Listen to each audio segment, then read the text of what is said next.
Now getting inside to the 1500, we're gonna open up the rear doors here because this space truly is massive. Again, nothing too big over the previous Gen 1500s, though this interior of the Tungsten model definitely takes a really high step up. Being the fully loaded Ram here, you are getting a lot of nice materials. This is like kind of white, blue, or they call it indigo style interior. So we have blue and white leather everywhere, from this really nice stitching pattern on the doors to this awesome trim design.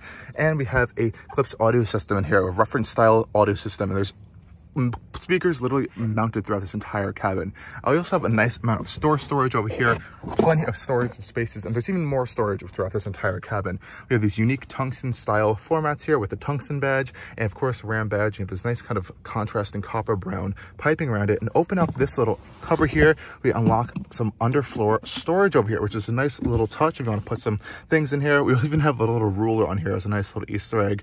Love that little feature. And this is nice and hidden over here under this floor mat, and it's secured by these little latches there. These seats themselves also do flip up if you want some additional storage, so I can actually just push this seat up. That also splits up on that side. So not only do you have underfloor storage over here, but you can also increase the space of this rear area here and just shove suitcases or things in there, which I have done actually already. So that's a pretty nice touch. And that does lock up there so it doesn't just flop around all the place. Let's hop inside. We have our deployable running boards. Getting inside is, wow, this place is huge in here. And I truly do mean this is a really, really spacious interior. As you can see, there's even more speakers here for your Klipsch audio system mounted on the back of these leather trimmed seats here. These are truly luxurious front seats, but as you can see, for rear passengers, you have so much legroom. I can just literally stretch out here. You also have some rear storage behind those seats, as well as a nice center console here with 2 cup holders, as well as your own air controls, ventilated rear and heated rear seats, whole bunch of charging solutions as well. And again, that really nice flat floor design to kind of slide across. This centerpiece over here does not appear to have any sort of cup holder. So, oh, wait. It does. Yes, even though this is a full-size pickup truck, but seats that can flip up, you do have cup holders back here. And even on this little center console storage section over here, this is well trimmed and designed in the style of this front one here. So they didn't even skimp out on that design as well. So good job, Ram, on making this a nice, luxurious interior, even for the rear passengers, which is a nice touch. That folds away. And again, these seats, super well trimmed and designed, very comfortable. They're almost like couch-like seats back here, lots of space. And the cabin is even more open with this absolutely massive panoramic glass roof here. Of course, that does open up top there. And you can open up this rear glass over here via the front area to have a little bit of some ventilation going through the back. So this is a really fantastic cabin, I do have to say. Even the door sound is a nice solid thunk over there. You have these leather trimmed handles to get in and out. This is definitely feeling like it might be worth that $90,000 price tag. We do have it as configured right now. Power up and one touch up and down windows as well. Hopping outside is just as easy as getting in. Solid door thunk. And let's go hop into front end to check out this wild interior. Getting into the front of the Ram, we do have keyless access over here, so I can lock and unlock the vehicle from this handle right here. Here we go. Open up the door panels. Again, we have that same nice treatment on these doors. Nice Klipsch audio speakers. And up front here is where you can kind of see all of the controls for your seats, because these are truly luxurious seats. We have massage, we have lumbar support, we have all these individual controls, as well as thigh adjustment, memory. And we're just getting on the surface of this as well. One cheap area I do kind of not really like here is this cup holder arrangement here. It's nice that they've included this cup holder here, but it's this unusual like exposed foam that's something you would see in not even like a normal vehicle. Like this does not feel like it's worth $90,000 to me. I wish they kind of redesigned this a little bit. Just a little bit of a personal opinion, but it is a nice touch to have additional cup holders. I also do like this trim for this Tungsten model. It's this kind of unique knurled finish trim that goes around the style of the interior as well as the key. So really nice points there. Also, just check out some of these gorgeous Klipsch speakers throughout this interior. Really nice design.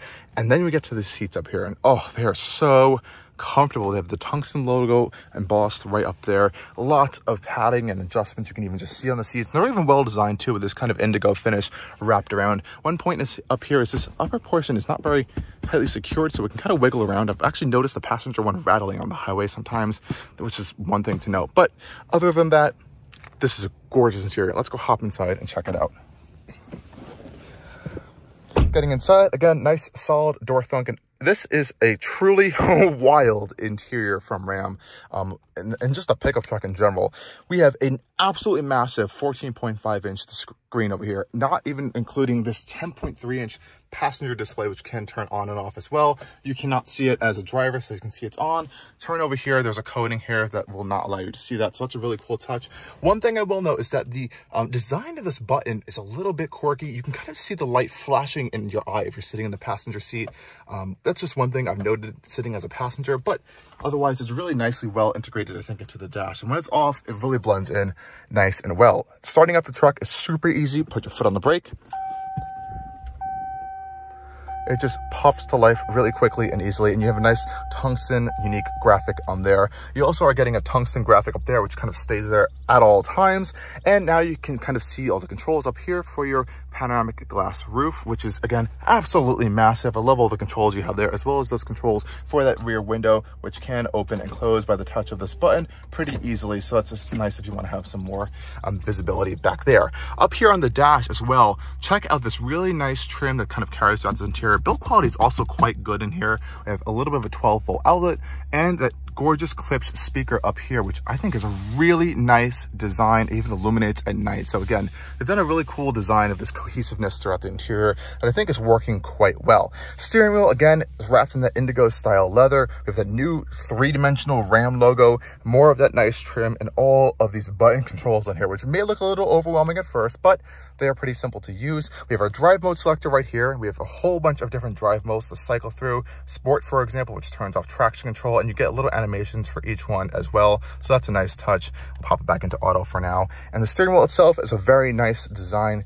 These buttons I think could be a little bit nicer feeling for this price tag, though they're pretty simple and easy to use. Left hand side, we can control our gauge cluster here, so we have that screens, or we can kind of pop up to this card style layout here, which is a little bit interesting. I'm not the biggest fan of this. I wish there was a little bit more customizability in terms of how you can view this instrument cluster.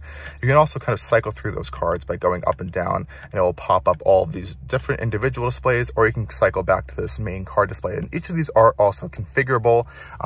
Just can get a little bit confusing, I think, to look at sometimes. We also do have a heads-up display over here, which is actually well integrated, though I will say this piece keeps popping out over the course of this week, and it's kind of been causing some glare. On the right-hand side over here, we have full hands-free driving, actually. So we have a monitor here for your eyes. Turn on this little RAM icon right here, and that will kind of activate your full adaptive cruise control with that hands-free mode on certain select roads, which actually is quite nice. This whole screen does illuminate green for you to let you know you're even in that hands-free mode. I actually quite like that. We also have an adjustable pedal box over here, which is a nice feature. It's a luxury touch. And I do want to talk about these seat controls here, because there's so many seat controls.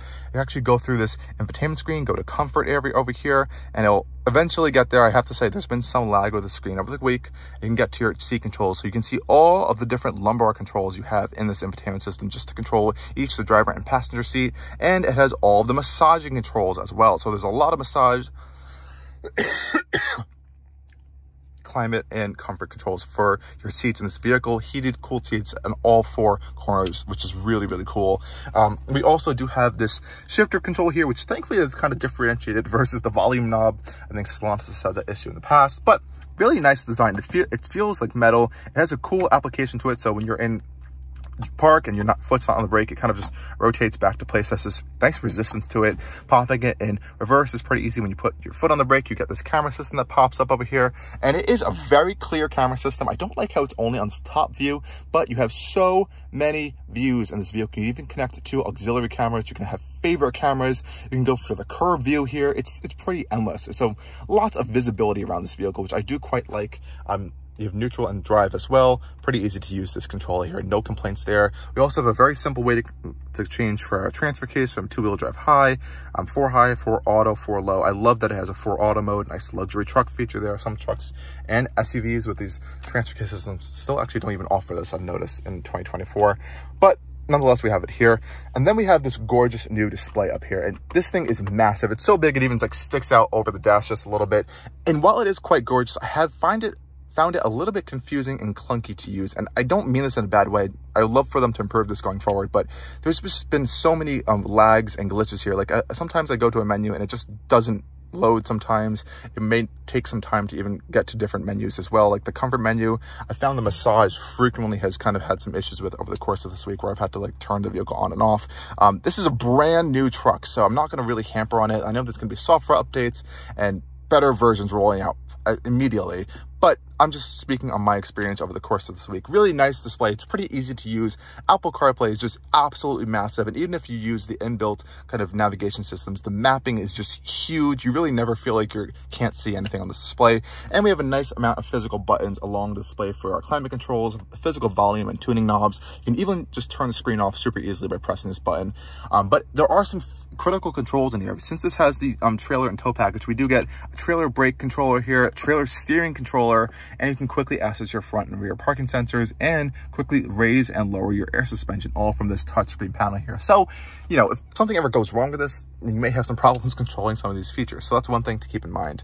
But other Rams will have different sizes displays.